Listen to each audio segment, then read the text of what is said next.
might get it out of there today. Well, good morning, everybody. Welcome to the Underhood Show presented by Hambelton Ford.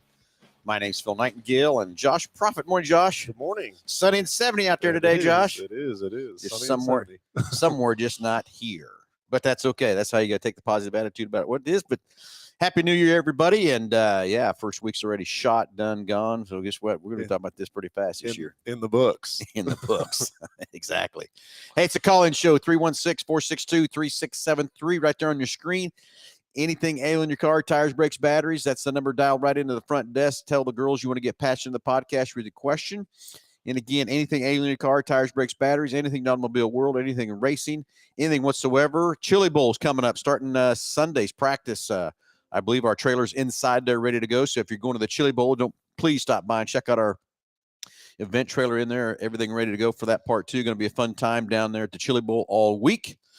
And, of course, they got a few of our race cars, dirt track cars in Vado, New Mexico racing. So a lot of fun down there, too. They'll be live on Flow tonight for that part. But exciting stuff for the Chili Bowl. But as always, each and every caller gets a great price package valued over $130. Josh, as always, what's in that package? Oh, we got a caller coming in, too. Yeah, so we will mail it out to you, but it's going to consist of the works, which is an oil change and tire rotation. We use Motorcraft oil and filter products at Hambelton Ford. While we're doing that, we're also going to complete a multi-point inspection on your vehicle, checking over the brakes, tires, steering, suspension, all the safety-related components on that vehicle. You'll also receive yourself $10 to Mel's Diner, so you can get yourself something to eat and drink while you're here with us at the big corner. Complete nitrogen for your tires, so you get all the great benefits that nitrogen has to offer. And then a BG products package, which consists of a can of MOA or motor oil additive for your engine oil, and then CF5 for your fuel system. Again, just getting that vehicle geared up and ready to go for that next 5,000 miles of driving. So, and we'll send that out to each and every caller. So we got a caller coming in. Got Don getting ready to come live through here. We'll get him patched in through. See what's on Don's mind today, what question he's got, or comment, question, whatever it might be. Love to see what's going on. Morning, Jeff. Timing in all the way from Arkansas. So last week we talked about with it being the end of the year and New Year's resolution and stuff like that. We talked about new vehicles, and I had a couple callers call in and talk about their very first new vehicle purchase. And I think we can extend that on into this show as well, because it brought up a couple of different topics. You're saying first new car? Well, so I put it out there as in new, either new, their very first new vehicle they purchased, or just new to them car. And so, had a couple different questions, follow-up questions with that. So, hey, let's go to the phones. Let's talk to Don. Don, you're on live with Under the Hood. Good morning. Hello there. Don, you're on live with Under the Hood. Good morning. How are you? I'm good. How's Josh and Phil? We're doing excellent. Hey, Don, how are you, buddy? Okay. Are you back in Arizona? I am. I just had my truck serviced, and quick lane, and they suggested maybe that I have my automatic transmission fluid changed. However, I didn't have time for that, and I've been thinking about putting on the extra capacity oil pan, and I wanted to get your opinion on that. Transmission pan or engine oil pan? Transmission oil pan. So do you do a lot of towing with it? Well, I probably, with 40,000 miles on my truck, probably 10,000 of it's been pulling a 36-foot trailer. Yeah. Now, see, I figured he's going to tell me a bigger number than that. I figured he's going to tell me about 90% pulling that trailer. No, not that fast. Not pulling at 90, just pulling it. I'll tell you, this old truck you sold me is a trailer towing dude. They are. It's amazing how these things can pull and what they will do and stuff like that, Don. And each year they keep improving these trucks. And I don't know how they do it, how that happens, but boy, I tell you, each and every year they keep improving. But you're right, they are some pulling trucks. It's a trailer pulling dude. All I do is get in it, push the button for tow and haul, and drag. You know what? Yep, yeah. I get it. So anyway, my opinion on the bigger pan, I don't know how much bigger it is, but anytime on a transmission when you're pulling or whatever, what's detrimental to the transmission is heat, and then heat cooks the fluid inside there. So anytime you can put more fluid in there, towing like you do, especially even if it's only 10,000 of the 40, I think it's a gain. I mean, I just really do. I think it's a gain on that side of the coin just to protect that transmission. Because I hate to say what it costs to replace a transmission today. It's not like in days back in years of my days to put a transmission in one of these. Things are expensive today. So that's my opinion. And the other thing I'm going to tell you too, Don, if we do a flush on that transmission, I'd be putting the full synthetic oil in that transmission. Yeah. Okay. And well, I've been thinking about it for a good while, and I just when they mentioned that, I thought, well, I'm going to ask Mr. Phil and Josh what they think. I on my side of things is I don't think it's a bad thing for the extra fluid, but for me personally, is the more I towed with a vehicle, the more often, the more frequent I would get it serviced. You know what I'm saying? That service interval on the transmission side of things, we usually say around 30,000 miles. But that, again, that's variable for each consumer and how they use that vehicle. If you're pulling more, that service interval is going to be more frequent versus somebody that's, just highway normal driving. everyday driving. Yeah. Everyday driving from there. And so I think you could kind of skin that cat both ways on. So is it better to put more fluid in it or service it more often? Yeah. I get what you're saying. I guess my thing is I see both sides of the coin. If I was in Don's shoes, I guess the other thing was because my mind was made up to tell him to put the bigger pan in there, because I really thought for what he travels and what he does with that trailer, that he'd be towing more miles than what he said he did. I was going to say 90% the trailer's hooked to that truck. That's what I was going to say, but I get that too. So there's pros and cons both ways, Don. But I don't know, to protect that transmission, I think maybe both. Keep a bigger pan on there and everything else, because them transmissions are expensive today. This thing has been as far south as the Mexican border in Texas, and as far north as the Canadian border in North Dakota, and as far west as Washington and California in the west. And back in one trip. Yeah, so I get it. It's been pulled a lot of miles. Well, and my biggest thing with that is you take the sheer expense of a repair or a transmission breaking down out of the equation, and look at it from a logistical standpoint of, man, it's never going to break at the right time and the right spot. It's always going to be the most, especially as much as you're traveling across country. I mean, you probably hit areas where there's a lot of miles to even get somebody that could help or do anything, with it. And then what do you do with a camper, and you're stuck there, so there for however long till the vehicle gets repaired and stuff like that. So, for me, it would be more of the making sure that I'm not that inconvenienced, I guess, than anything else. Don, it goes back. I use this on the show many times back when I was selling parts for you. It was the old Fram commercial. Pay me now or pay me later. Yeah, it was a good days. Yeah, it sure was. That was 33 years of pure enjoyment. I don't think I ever regretted going to work a day. No, I get it. 100%. We had wonderful customers, and it was just a pure pleasure serving my farm accounts up there. It was a total pleasure. Yeah, I think about that every time I drive by that building out there on Highway 50. So, anyway, yeah. Okay. So, are you? How long are you sitting in Arizona? Well, until it gets hot here. So it actually might be. Is it sunny and 70 there? We've been running in the 60s and low 70s. And, that's terrible. Week before last, I noticed 83. Oh, yeah. Okay. Yeah. So you got it rough down there. Yeah, it was, but it was really cold here this morning. It was 41 this morning at 7:30. Oh, boy, howdy. Did you have to get your coat out? Yeah. Well, I'm wearing a flannel shirt. Yeah. Okay. I feel sorry for you. That's the heaviest coat I've worn since I've been here. Yeah, I feel real sorry for you, Don. Yeah, it's been good, and I love it down here. I'm staying in a really nice RV park and great people. We have every day about 3:00 we all get together in our lawn chairs, and we call it wine time. Yeah, there you go. Just spit time, and then we have a potluck every opportunity we have to put on one. Very good. So we had about 30 people at our this this RV park has 38 spaces is all it has. That's kind of And nice. they're all nice big spaces, and really good people, and certainly enjoy being here. This is my third time to be here.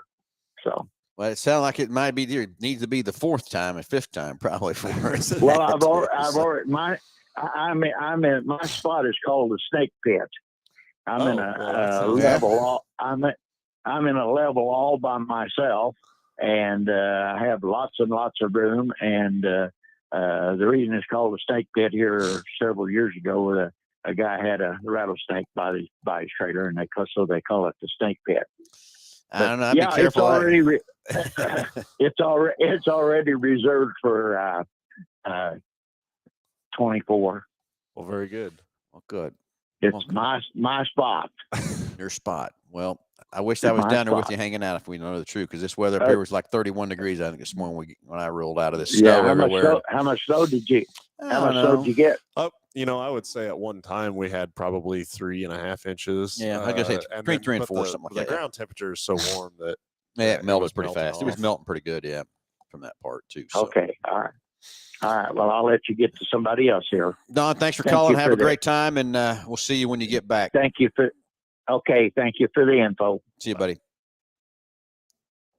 All right. Well, you're getting Jason coming through. Good morning, Darren. Good morning, Mike. Good morning, Jason. And good morning, Michael and Lisa. Thanks for joining in, everybody. And anyway, we got Don coming. John. Who'd you say? Got it. Jason. Yeah. Can't even spit my names out right, can't I, Josh? If you had somebody else coming. Well, I wasn't thinking about it. But let's get on the same page here. Same page, same name, same something, right? So we get him patched through. And again, we should have asked him about for his first new vehicle. Oh, yeah. We didn't think about asking Don that either. So yeah, those of you who don't know, Don was in Halstead Auto Supply, and I worked summer mornings for him and learned a lot about the parts business stuff that I still use today. Summer mornings. Yeah, I would go in there in the mornings and work for him, and then I'd go in the afternoons and work for my dad. Oh, gotcha. My dad had a morning guy that worked for him and stuff, so it kind of traded off back and forth. And so, yeah, and then had a lot of fun at that parts store, that's for sure. Yeah, very good. Well, let's go to the phones. Let's talk to Jason. Jason, you're on live with Under the Hood. Morning, guys. Happy New Year. How are you? Good. How are you, buddy? Good. So I have a question. So I'm in the market for new tires for my Ford F-150, and I'm trying to decide, is it better to go with 2 or is it better to go with 4? And what brand do you guys highly recommend? Well, it's all going to depend on a lot of things. Of course, we've got, what are we up to now? 18 different models of tires. We've got 18 different brands we can help you with, Jason. We first and there's a way to break it down easy to get you narrowed down to where you need to be too. So that way, with all those different models, we can offer price ranges from wherever we need to be, different tread compounds, the different traction compounds, all that kind of stuff that goes into place. So you've also, it's not just the size anymore that you've got to get correct. You've got to get a speed rating and a load rating set up correctly on your vehicle. And then we need to decide 2-wheel drive, 4-wheel drive. What are you going to drive? How much you're driving? So we're going to get an all season, and we're going to get a highway tire, depending on your driving habits and conditions. And then we can start narrowing it down from there. But then the thing that I love to do more than anything is there's a rating on each tire, not a mileage rating. Like some guys will say, hey, it's got a 60,000 mile rating. I don't like those ratings. There's a UTQG rating that every tire manufacturer puts out, and it's a little bit biased. So is that the speed rating? No, this is like a tread wear rating. There is a speed rating, correct, too. Okay. And then there's a load rating. But the UTQG rating is kind of biased a little bit because each manufacturer does it on their own. But they really kind of have their own chart that. Yeah, it's not unified between all of them, but it's still a good rule of how long a tire will last. The lower the number, the higher. The lower the number, the quicker it's going to wear, and the higher number, the longer it's going to wear. So I look at those numbers to try to decipher which tire do I really want to put on. And sometimes it's going to cost more for that higher number. Well, yeah, but if it's going to wear longer, I'll pay a little bit more from that part. And it's just like the other day, we were looking at tires, and of course it was for a high-end car, and the highest rating we could get was 200. I mean, that tire is not going to last for hardly at all. From that part. So that's where the issue's coming in. We got to just kind of sit down with you and first plug it in we've got a great computer program that helps you. You put in the size, the load range, speed rating, and then we can go high to low, price rise. We can search by brand, all that kind of stuff, and just start playing with the numbers. But first we just got to, look at the tires that's on your truck see how they're wearing, what you did, what you liked about them, what you didn't like about them, and then kind of play together. But that's what I love about us is we have 18 models. You walk into most tire stores, Jason, you're going to get maybe 2 to 3, maybe 4 options of brands of tires. And guess what? We can offer you all these brands of tires. I think we see that a lot on a lot of the trade vehicles that we'll take in when you walk out there and like, man, that tire does not belong on that car, or, you got the wrong load rating or speed rating, and that's, for me, you can affect the vehicle so dramatic from where it's supposed to handle and how it's supposed to feel. And, on everybody thinks, well, speed rating, well, it's, yeah, I'm not going to be driving that fast. Well, that's also plays into how stiff that sidewall is of that tire and how it's going to handle and perform. And again, when you talk about, it's just like anti-lock brakes or airbags or stuff like that. I mean, nobody really cares until they really care. And then at that point, you've got to have the best things going for you to either avoid an accident or, maybe lessen the impact of an inevitable accident, for sure. So. Yeah. Well, on a truck, you're not going to go very fast. Yeah.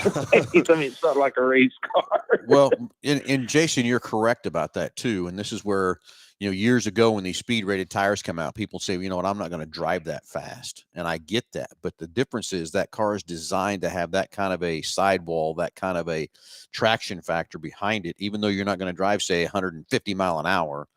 But the construction of that tire is going to help that car as you corner, as you brake, as you accelerate, all that kind of stuff plays in the factor from that part. So you got to be careful with that speed rating. That's why it's come more crucial today, this load range for how heavy or light your vehicle is, and then the speed rating. And that's what's happened to us. I see cars pulling the service drive all the time, Jason. It's got the wrong application, totally wrong. And then you start looking at the load and speed rating, they're not even close. And what that amounts to is that customer rolled into a tire store. They only had 2 or 3 options, and in that particular size, that's the only tire they had. So guess what they did? They sold them that tire.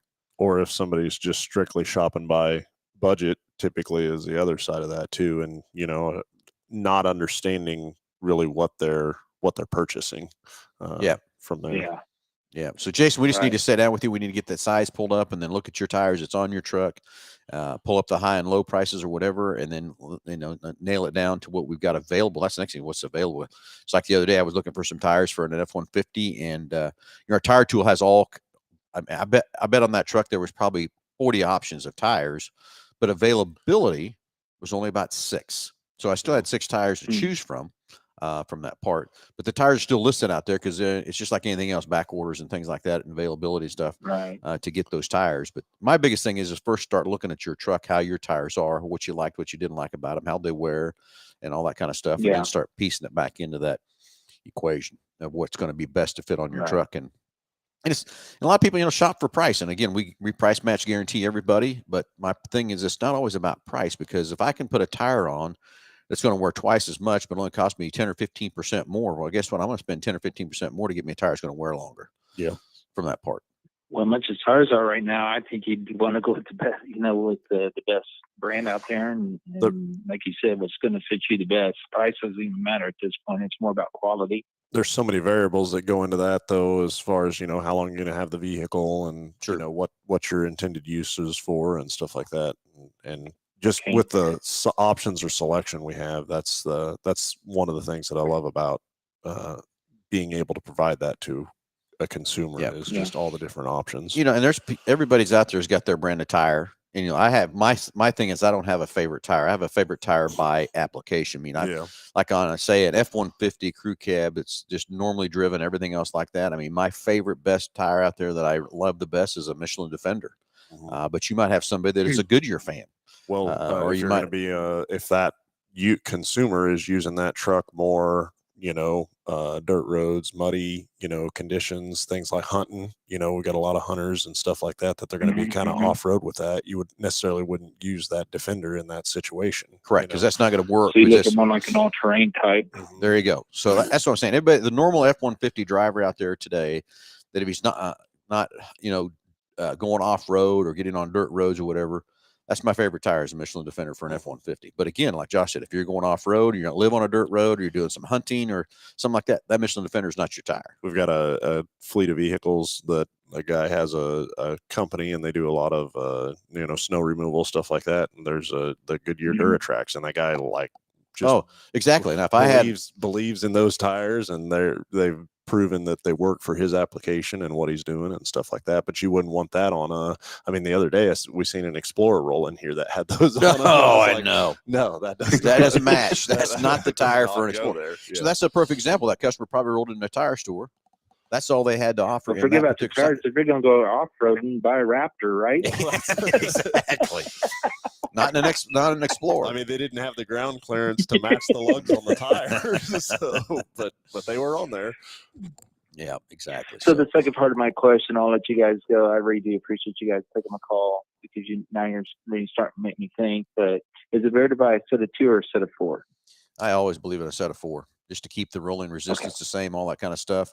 And anymore in a 4-wheel drive, you definitely want to keep them the same, because you don't want to have a different circumference on the front versus the rear. That's hard on transfer cases and stuff very badly. That's also on all-wheel drive vehicles. Just like the other day, I got involved with a customer. He ruined one tire. The tires had about 20,000 miles on them. He said, "Man, I hate to throw these tires away." I said, "But you're going to have to. It's cheaper to put a set of tires on it than what it's going to do to your powertrain and tear out your transfer case or your differentials or stuff, because those tires are spinning different diameters, and they're spinning different speeds, and an all-wheel drive or 4-wheel drive can't take that." All right. Guys, I appreciate you've been very helpful, and I'll do some searching, and I'll come look you guys up. I appreciate it. Hey, right, Jason, if you got a second or one last, how about first new vehicle? Sure. Do what? The first brand new vehicle that you'd ever purchased. Well, funny story. Ironically, my wife is not a Ford fan. I apologize. I try to get her off That's the dark okay. side I of the get it. Chevy, and I can't do it. But we bought a brand new Chevy Equinox RS here a few weeks ago, and we just love it. So it's my first time ever buying a new car. Her second. And the Chevy Equinox RS. So did you guys order it, or did you just found one? I actually found it online. It just came in, and I got a really good deal for it that I couldn't pass up. That's why I drove to Paola, Kansas to pick it up. Yeah. So you drove a little ways to get it. That was going to be the next question. Is it only have 47 miles on it. you put more miles on it getting it home than it had on it when you got it. Exactly. Yeah. It's what it is, right? It's not even broke in yet. Yeah. Well, very good. Thanks for the call, Jason. Hey, I appreciate you guys. Have a good day, buddy. You too. Bye. And Rex Strigaro just jumped in and says his dog ate the homework. Nice excuse, Rex. That's really nice. Really nice. Dog ate the homework. Come on. You gotta have a better excuse than that, Rex. Anyway, Greg Murray, your tire warranty is different than the box stores too.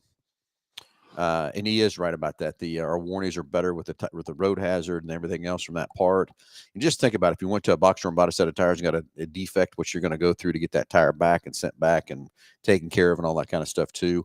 What I will tell you though, you got to be careful, because me being out of this just a little bit, Josh, too, is like, for example, Michelin would make a tire like it used to be the old XLT tires we had, but they'd sell it to the box stores or the wholesaler. I mean, the Walmarts of the world and that sort of thing. And they'd have like I don't remember the exact name of it too. It was like a YLT or something like that. A different tire. It'd be so close, but it wasn't the same tire. It wasn't the same. It wasn't the same deal, whatever. And it was cheaper. Why was it cheaper? Because it wasn't made as good as quality as that sort of thing too.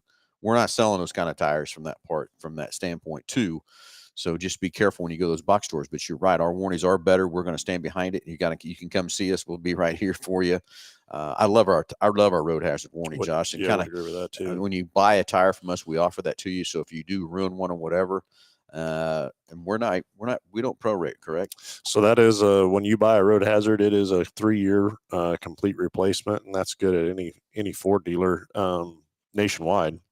So if you're traveling or whatever, that's all you got to do is find a Ford store. The best thing about that on the road hazard side of things is it's registered to the VIN of the vehicle, so you don't have to worry about having paperwork and all that stuff. I mean, I don't know. I'm not very good at that. Keeping receipts or anything. I don't keep them. My wife is the exact opposite. She's got things filed away from. She's watching. She's listening, Josh. Sure, you're busted. There's busted crap filed away from 20 years ago, and it's like, nah. Yeah, me either. Got to go. See you later. Have a nice day. I'm right? Walking out of wherever I Oh, get you need a receipt? and Nope. The very first trash can I come to, Nope. that's where that thing's going. So I don't need a receipt. That's for sure. So. There's been many times I've that's bit me in the butt, but that's okay too. So yeah.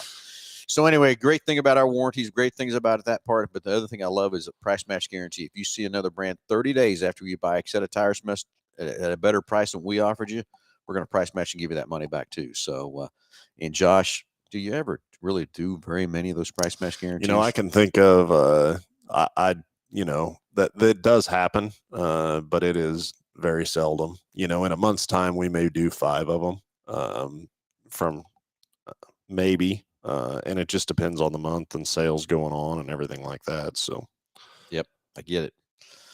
Okay, so anyway, we got another caller coming in, right? Yeah, gonna get them patched through here. Get Ed. Yeah, gonna get Ed patched through here in just a couple seconds here, stuff too. So we'll see what's on Ed's mind from that part. So great conversation on tires. Of course, everybody needs some good tires right now today with that traction and everything that's out there too. So yeah, that was definitely a topic of discussion yesterday. I had a couple of cars come in that saying, "Hey, can't get any traction." Wonder why? And then you go to look at the tires, and and that's the biggest thing on that multi-point inspection is to be able to prepare for that or budget for that, because I mean, there's cases where you're talking $1,000 for a set of tires, and to just expect that expense all at once is tough. Well, and so, that's why if you come to us and let us do your multi-point inspection, we'll monitor those tires and tell you how they're wearing down, just like your brakes, so you can plan for it, and it's not a surprise from that part. And where's Ed? Not quite yet. Not sure where Ed's at, what's happening to Ed there or whatever. So kind of pausing there. I was trying to get some more comments going here and stuff, but got Ed. Yeah. We'll go to the phone and talk to Ed. Ed, good morning. You're live with Under the Hood.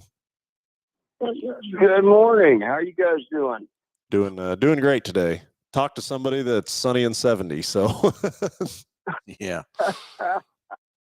Hey, everybody talking about tires this morning. I got thinking that I've been thinking about. I got my 22 F-150 Lariat, and I've been thinking about when I get ready to replace tires on it, doing a level one, but a little bit bigger tire.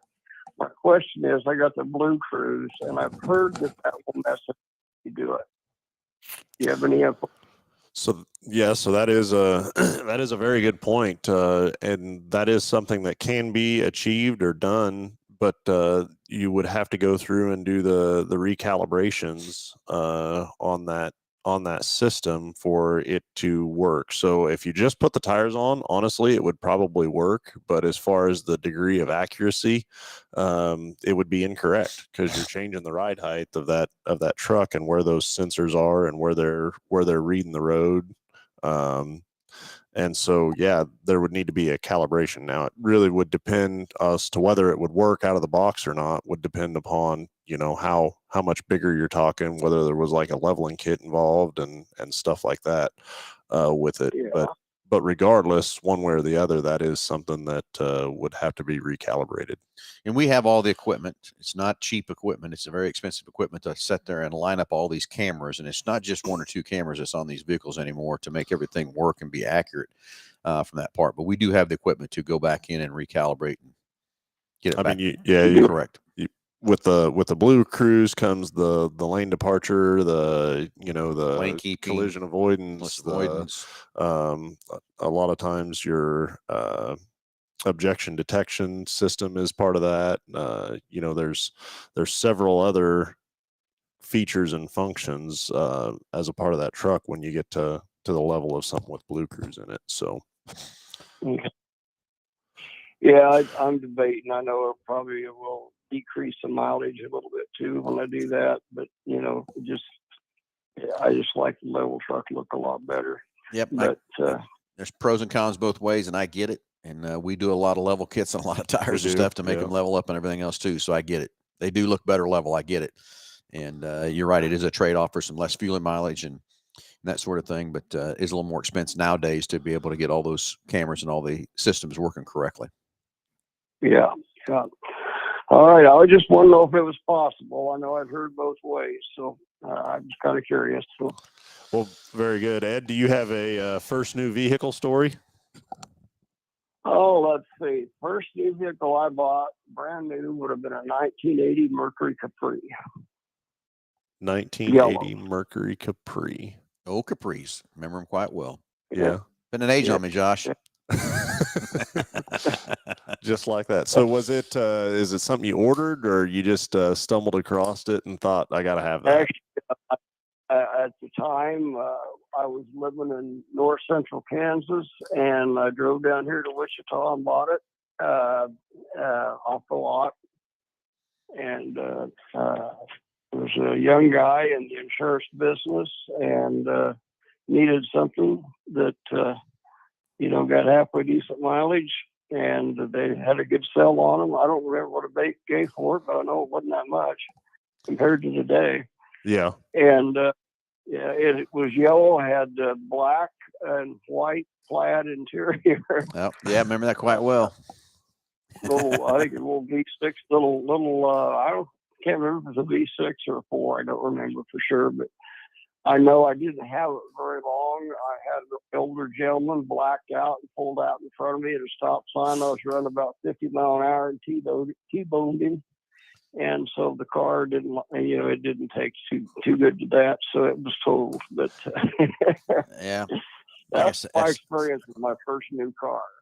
All right. Well, that's cool. That would be a pretty severe accident, I'm guessing, in that older steel like that for sure. Didn't get hurt or nothing either, though, right? Yeah, thankfully we had our seatbelts on, but I did suffer injury later. I smashed the steering wheel with my mouth. Ooh. And unbeknownst to me, it killed all the roots in my teeth. And so down the line, I started losing my teeth over the deal. Oh wow! So yeah, it ended up being a whole extraction deal down the line. But that was really the only injury. But well, I guess it could have been worse, but it's still no fun. I get it.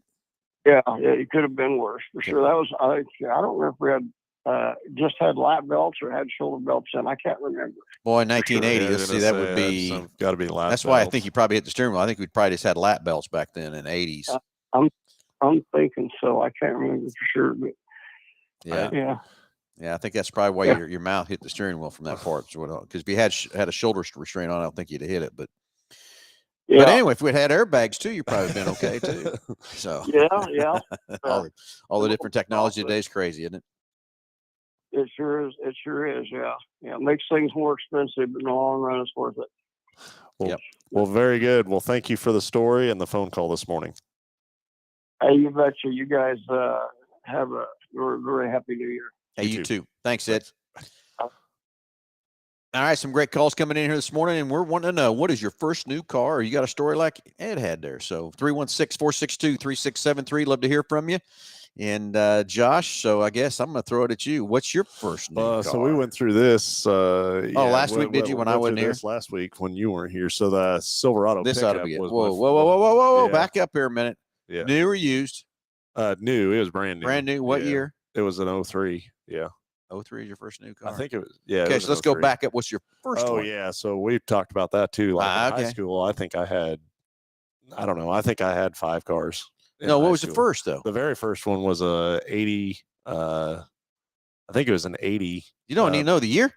Pretty sure it was an 80 Buick Regal. All right. So I had a. Yeah.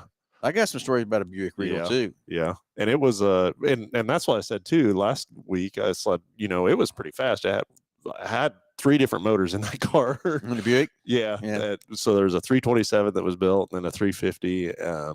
But anyways, I don't know. Then it maybe had 300, 500 horsepower or something like that. Nothing like today, right? And back then it was like we thought we were the shit back then, weren't we?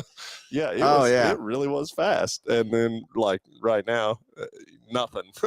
Yeah, I know. Yeah, that's nothing. I still remember with my Chevelle, I used to get teased that I had wing nuts on my motor for taking it in and out. It was in and out there more. It was, I think it was out more than it was in because of jacking with it and stuff too. But I think maybe, I thought I was at shit with 350 horsepower today. Now today, if you ain't got at least 600 or 700, you ain't nothing. Well, yeah, absolutely nothing. Nothing. The difference too is back then those motors loped and everything else, hard to start, everything else. Like now you hit the key and they idle so smooth, and then you stomp on it and look out. You got don't even act like you got anything under the hood. It's a sleeper. Yeah. That's why Jake keeps telling me to go back and rebuild my Chevelle back. No, yeah, if I'm going to spend that kind of money, I'm going to buy me something nice that I can get cruise in and go and not have to worry about if it's going to leak oil or where it's going to start, where the gas is aged out in it or whatever it might be. Working on it just as much as you did. Never ending battles what that would be. But for some people that's their fun, that's their joy. Passion, just not right now. That's not. Maybe someday that'll be my fun and joy. Yeah, but I doubt it. What I don't know what happened there, but what was your first new car, brand new car? 85 Grand Prix. Oh, It was my first new car. Yeah. Two-tone silver on the top and the darker gray on the bottom. So 85. Did they supercharge those, didn't they? I had the 305 small block 4-barrel. Oh, gotcha. Is what I had in that car. Loved that car. That was a great car and everything else too. The only thing I didn't like about it when I bought it, I wish I would have had put the center console shifter in it. I had a column shifter in it. Oh. But when I went to buy it, that's all they had. So that's why I bought it. But loved that car and everything else like that. And then that was my first brand new car that I ever bought. And traded it on the Trans Am. I'm still trying to find that Trans Am. I still like to go down to Texas and kick somebody's butt over that Trans Am I didn't get. But over losing that deal. Yes, I had my exact car that was just like my 87 Trans Am, found, purchased, agreed to a price, and the guy jacked me out of it. So I don't know. Again, I think that kind of goes back to throwing those receipts away whenever you're done with them right out of the store. It floors me when somebody says, hey, I still have my high school car. I still have this car, just because, man, once I've decided to kind of move on with something, it's gone. But there's a lot of times in that situation or scenario, it's like, it'd be kind of cool to have that back again or whatever. Yeah, so no. Anyway, someone's commenting on some 80s Buick Regal it must have been pea green. Is that right? No, it was not. Yeah, it was not. What color was your Regal? It was blue. I was trying to think of blue. That's odd. Yeah, so I painted it. Oh, really? Yeah.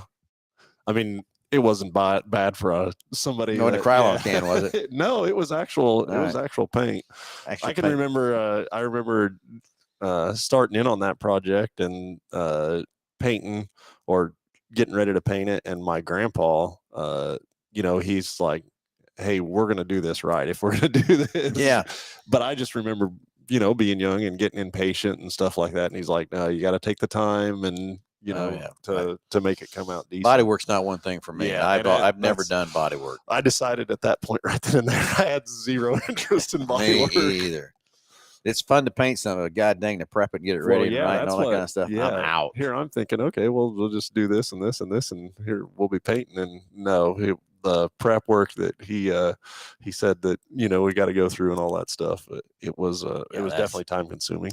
I appreciate those body shop guys, but everybody's got their knack and their knowledge and their training and their talent and everything else in that part. But the body work is just not one of mine. Now, I'll take body parts on and off, stuff like that, but prepping and doing all that stuff, and it's kind of like you go in there and you do all the prep work. You think you got it right. You start painting, and then here comes the fish eyes, and here comes the bubble, and something didn't right. Oh, no, thank you. Today, the paints today, totally different. With the paint boost they've got and the drown drafts and all that kind of stuff, a lot of that's gone out. So maybe I would like it now if other stuff. I said maybe. I didn't say I would. Yeah. I said maybe with all the new technology and stuff that's out there to paint and everything else too. But it's fun. To me, I love to paint, but I don't want the prep to get in there to get it done. That's my problem. I can't get over the fumes and stuff like that. It just seems like it would be so harsh, but I'm sure they've got way more eco-friendly stuff than I think a lot of that too, they went to that high volume, low pressure paint now too. Yeah, they went to more water-based paints and that kind of thing too, from that part. But I will tell you, like the just the appearances and the colors and stuff like that the manufacturers have come out with every year, it's just amazing. Some of the tri-coats and the depth that they can get out of some of these paints. But then you take them and you put them under just being in the industry, it's every manufacturer is about a 30-foot paint job. You know what I'm saying? It looks really good from 30 feet, and I think that's just part of being in the industry. You know, the normal person probably doesn't pick up on that or anything else like that. on any of that stuff. But I mean, you can take a brand new vehicle off an assembly line and look at it and see, you know, orange pills and fish eyes. But I get it from a manufacturer standpoint, is that, you know, mass produced. Yeah, we're producing these things right and left. And so, yeah, understand that. As well. I watched a deal, and it was on, I don't know, it was on like Fox Business or something, but it was over the auto industry, you know, in the early 20s and 30s, and it was really a lot about Henry Ford and stuff like that. But then I didn't know that DuPont was. So the company, the DuPont family, there was several members of the family, and one of them really kind of screwed the other family members out of their shares of stock. That's odd. That doesn't happen to gain control over that. But then he went and took over GM solely and kind of made GM big. But I didn't realize that there was that connection there between DuPont and GM as much as there was. I kind of remember that a little bit too, because I remember back in the day when you, like on the sill panels of the cars, you know, had the Fisher body and all that kind of stuff. I'm trying to remember, was even there some was DuPont? There was. But that's the exact same that I thought of, as those body Fisher body designed by Fisher, and then there was a DuPont emblems on those as well. But then also the other thing that was super interesting in this documentary, I think it was like 1929, that DuPont had come up with GMAC for the financing side of it. DuPont did. Yeah. And it was through GM. Yeah. But he was controlling that. And I was thinking, man, in you know, like 28 or 29, and that's really when GM kind of took over the leader for that little stint. Because, you know, the Model A's weren't changing or anything like that. But I would have thought, man, in 29, like nobody would be financing anything. Just think about them finance contracts. Little word of the mouth on a napkin, and just pay me that couple dollars a week. But they said that's really where it kind of GM took over and led in that deal. And I'm thinking, okay. And this is no disrespect to anybody or anything like that, but yeah, I'm going to put my goat up as collateral, or my horse up as collateral, or saddle. You know what I'm saying? Boots. Think about the collateral they put up back then. I don't know. Definitely been a different world. Definitely a different world for sure. And going back to a handshake being a deal, you know, of somebody's word. Not anymore. Doesn't work that way anymore. Sure. So. Yeah, it's just like last night. I'm sitting at home. I got a phone call from one of the F&I guys. We have a customer questioning so many different things and stuff like that. And I finally said, "Look, you know, we have things we got to protect ourselves. They got things to protect themselves. If this guy's being that argumentative, he's not worth selling him a car." And I just told him, I said, "Look, if he's being this difficult and not wanting to work and not understanding all this paperwork, I mean, go buy a house. Yeah, think about what that's like." But I get there's a lot of paperwork now to buy a car, and it's strictly because of the laws and things that have come out, and the way the government has tried to protect the consumer and everything else from that part. And I said, look, if he's being this difficult, he's going to be difficult the rest of the whole process. So I said, just tell him, no, thank you. We're not selling the car. They call me back 10 minutes later. Guess what? Well, he settled down and he's buying the car. Well, I'm still not sure I'm happy with this deal. But again, it's not us as it is the government's has mandated all these different paperworks, all these different forms. But I get it that people have been manipulated, not truthful, all that kind of stuff has happened over the years, and deceptive selling and different things from that standpoint. And that's what's led to all this paperwork. Yeah. Is document everything. I mean, honestly, the other side of that is that, okay, let's say that person was in here trying to buy a vehicle under your information. You know, you would be thankful that all of those safeguards were in place, you know? But nobody wants to look at it from that side of the coin. They just want to look at it, what the inconvenience is for them. And I get it. You know, it's the bad apple that ruins it for everybody, you know? And again, that's not why we've went to our new system we have now. It's all electronic. We're protecting your data as you give us your drive. You know, used to go, we take a picture of your driver's license. Can't do that anymore. Yeah. Insurance, all that different thing. Even your credit application now is all digitally and held in a cloud that will protect your data from getting, you know, taken and everything else from that part is a little bit of a pain. Well, now that we're doing it, it's a little bit easier if you want to know the truth from that standpoint. We just basically send some links to the customer to fill out their credit application and then also upload their trade even. And again, all that data is protected and it's not paperwork anymore that's been laying around from that part, but that's just extra steps we're taking. There's new rules and laws coming down the pike. They're supposed to be out there January 1. Now they pushed them back clear into July. And I get it because it's such a big change for a lot of dealers out there to do business and stuff like that too. But we're trying to stay ahead of the game and protect your data now. And we were doing this 6 months ago, trying to protect your data and everything else that part. But, I get some people that don't have it, different phones and different things, but, it can be done on a PC or whatever too, or it can be done right here in the store. We can flip the screen around and let you do it right here electronically. From that part. But again, that's just how everything is evolved into this equation and protecting everybody. And I get both sides of the coin. We got to protect the consumer. We have to protect us from that part. So anyway, about running out of time, Josh. 316-462-3673. How about what's your first new car? Let's hear what it is. Josh and I split it out. Yeah, got it out there for sure. Got that pea green Regal running around. I had a maroon 85. Yeah. I just had it for a time being. I just bought it for a time being. I didn't buy it on purpose, but it was a need buy because I needed something now and I didn't have anything. And so I had the old Regal. Had to go get one. I had to get it. It was all it's the first thing I caught that I was decent enough for me to have or whatever. 85 Chevy Nova, Matt O'Connor. New? Was that new, Matt, or was that used? That's what we're after. What's your first brand new car? I guess what is your first car you ever bought? I guess that's the thing. So, Matt, that's your first car. Was it new or used? Number one. And we got a call. Richard's coming up here. Let's get Richard patched through and see what his first car was. So I guess we got to clarify that, Josh. Is it new, used, or just started out as new? And then, if you hadn't been down that road yet, then, just what's your first? So Matt got an 85 car? Nova was used on his. And Josh's was an 80 pea green Regal. Greg Murray, 1999 Mercury Cougar V6, brand new. Okay. A Mercury Cougar. Yeah. I looked at what year would that be? In 82. I almost bought a Cougar, but I didn't. I was slipping up there. Cheryl Prophet, 76 Plymouth Volare. Oh, I remember those things. Spitfire orange off the showroom floor. Remember that quite well. She had a Trans Am too there for a little while. Did she? But again, Tyler McMahon, first car, 76 Cutlass S red 354 barrel. 354 barrel. Yeah. Well, very good. Hey, let's go to the phones and talk to Richard. Richard, you're live with Under the Hood.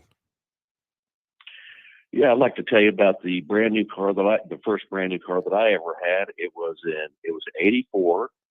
It was a Chevrolet short bed Silverado pickup. Yep. And great truck except for a couple of minor blips on it. When I went down to pick it up, I ordered it to a bank that I was with. And then when I went down to pick it up, everything looked great. Walked around the truck before I drove off the lot with it. It was kind of not sitting real level on one side. So down the road, about a week or so later, I had to bring it back in. They did something with one of the front springs to level it up. And then during the walk around, while I was looking at the car around, it was a Silverado model, so it had like chrome wheel opening moldings, the chrome that they used to have around the wheel openings. Wheel lips, yeah. Two of those off the back weren't even installed, so they ended up having to put brand new ones on the back. So it had a couple little blips on it, but other than that, it was a great car to drive around. So those kind of things, the wheel lip molding's not happening. I mean, it's kind of like here. We've had a few things come in different too here lately. I shouldn't say lately. That's kind of got it under control now. The shortages and in the backlogs and all that kind of stuff. We've had different trucks calling with 2 different seats in them, 2 different headlights in them. I can remember getting an F-150 that had the side badges where the truck was supposed to go to Mexico. Had Spanish stuff on it. Spanish stuff on it. I do remember that. So it certainly does happen for sure. But you don't happen to still have the vehicle today, do you? I wish I did. Yeah. It would be very valuable, but unfortunately, did sell that after driving it about 3 or 4 years. Yeah, that era pickup, especially on the short bed side of things, has taken a huge, I guess, a huge comeback, or the value in those things has gotten especially a short beds. Way out of hand right now. Yeah, especially a short beds. The- Yeah, trust me, I got a lot of cars I wish I'd have kept and got rid of. Everything on the transition was good, except I did buy it from the Chevrolet dealer that was on East Douglas there. That's no longer around. It used to be Big Dog Motorcycles, but it was the Chevrolet dealer before that. Mm-hmm. And the thing that miffed me about all of it, the guy was kind of, I couldn't tell you who I dealt with, but the guy that when I did the walk around, he was kind of like snobby a little bit. So I mean, it was obvious. It's not something I drove off a lot and then came back and they had any question that I was like jerking him around a bit, but he kind of was not the best guy to. He's kind of being a snob about it a little bit, and that kind of put me off on that dealership down there. So maybe that's why they're not around anymore. Yeah, it probably is, but it's one of those deals. It's how I look at those situations. We're not here just to sell you a car. When the issues come up, we have to be here ready for you and everything else too. And the quicker we solve that problem, the better off we are. And that's probably what it was. He didn't want to deal with having to get you service taken care of. He didn't want to get those moldings taken care of. We get the lean problem fixed out. He was trying to brush it off on somebody else. Didn't want to deal with it. That's not the adage we try to put around here at Mel's. That's for sure. Well, I think the side of that is sales sells the first car, service sells everyone after that. I mean, that's correct. Kind of what that is. But did you order that truck, or what? Did they have it already there? Well, there's a credit union right there at Tyler and Kellogg there. It's called Mid-America Credit Union. I was working at Learjet at the time. So when I was working at Learjet, they were offering to buy, you could order a vehicle through the credit union there, and they was offering just a few $100s over cost. So I went in there and they had a checkoff list, and I just ordered exactly what I wanted from the credit union there. A few weeks later, then I get a call to come down to the Chevrolet. Well, actually, I bought it from Holstein Chevrolet in Newton. Isn't there a Holstein Chevrolet in Newton, or did there used to be? Used to be Holstein Chevrolet. Yep. Right. I do remember. My brother had to take me up, and we picked it up at Holstein Chevrolet in Newton and drove it back down here. And then maybe that's why that guy got miffed, because I dealt with getting the moldings fixed here in town instead of driving all the way up there. I don't know. But anyway, I did order that here in '84, and the truck drove great, looked great. It was black on black, black interior, black outside, looked beautiful. And I tell you what, you guys might be getting a call from me, because right now I'm in a rental car. I had a Nissan in a not too far distant past that the engine computer went out of it, and they couldn't replace the engine computer. So right now I'm in a rental car, and I'm in the market for getting something. So who knows? I might be out here a lot one of these afternoons looking for something, because when this engine computer went out of this Nissan, they couldn't match it up. So basically, the car was like junk. Yeah. I mean, it controls everything. So. Right. Well, but Ed, that's my story as far as the new car goes. I get it. So let us know if we can help you. We got a lot of cars new and used out here to help you too. Our inventory levels are back where they need to be. Not where they need. They're better than they've been. Let's put it that. Not where I want them yet, but I'm getting better on the inventory levels and stuff. But if you need some help, whatever, or jump on our webpage, mhford.com, and see if you see something there you like. Tell you what, I'd like to get one of the Broncos, but I think it's a little out of my money range right now. But I love those Broncos. Yeah, they are a cool car. Or cool, I shouldn't say car. They're a cool SUV. That's for sure. All right, thanks, sir. Hey, thanks for the story. Have a great day, buddy. Okay, so Jesse Emmons, 1999 Grand Prix.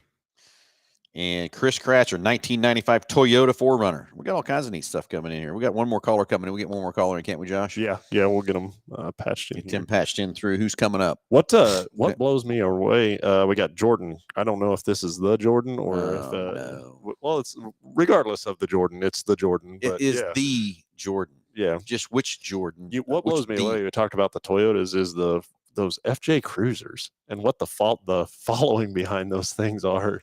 Like, that is a unique looking vehicle for sure. And I don't know, just there's a heck of a crowd that follows those things around. Not sure what that is either, but I guess who knows? Figure that out sometime or another. So we're going to get Jordan on the line here real quick and get him patched in here, see what's on Jordan's mind today, and see if it is which Jordan this might be. I have a funny suspicion I know which Jordan it is. Do you, Josh? Maybe. Did you get a haircut high and tight? No. All right. Just checking it out, see if it'll work for you, Josh. Where's Jordan? Come on, buddy. Let's get on the phone here. We got things to do, people to see, things to go do, man. Waiting on Jordan to get patched in here real quick and stuff, too. So, got a lot of response today.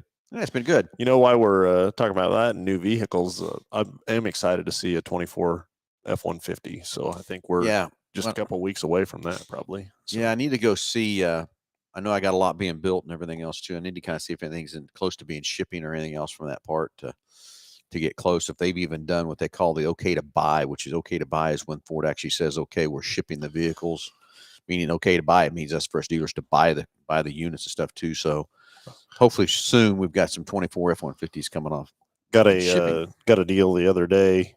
So whenever they launch a new line like that, they do quality control calls, so first anything in service. And so the first quality control call for those is the 16th or 17th of this month. So they've got to be very close. Yeah, got to be really close. And we get off the call here and stuff. I'm going to go get online and see if I can see where that's at. Anyway, Jordan must have hung up or something. Yeah, I don't know. Not sure what. He's probably got, if it is the Jordan Whitehead, he probably got scared and didn't know what we were going to talk about. He didn't want to jump on here and have to take any flack. He probably wanted to hear about your haircut, Josh, and I beat him to the point. And you beat him to the punch. Yeah. So, hey, everybody, time is running out. Hopefully we'll see here in the next couple of seconds here if Jordan can get patched through or not. But need to thank a couple sponsors that help us keep this show going each every week, which is BG Products, all the great preventative maintenance products we use right inside here at Mel Hambelton Ford. All the great stuff we do with BG. That's a great partnership. They come get cars off our lot every week and take them over to their R&D center and do the flushes and different things on them and change the fluids and keeping their products top notch. And I promise you, if you put something of BG in your car, it's going to help make it last many more miles. Big Corner Carady for all your advertising needs. Hey, anything to help your business. If you need a web page design, you need traditional advertising, you need Google advertising, whatever it might be to advertise your business. Race car wraps, vehicle wraps, window wraps, anything at all. Jesse's got a great crew of people down there to help you with all your advertising needs. Big Corner Carady. And also Go To Rent. Hey, the holidays are over, and guess what? Stan's got a great fleet of vehicles over there in the rental department now that can help you. If you don't want to get your car and put the miles on it, you need something bigger, you need a 12 or 15 passenger van, give Stan a call right inside here at Mel Hambelton Ford at Go To Rent. I guess we're going to call it quits on Jordan. Jordan must have got scared and couldn't hang on tight. So everybody, Happy New Year to everybody. Thanks for watching. Thanks for listening. And we will talk to you next Saturday, same time, 9 a.m.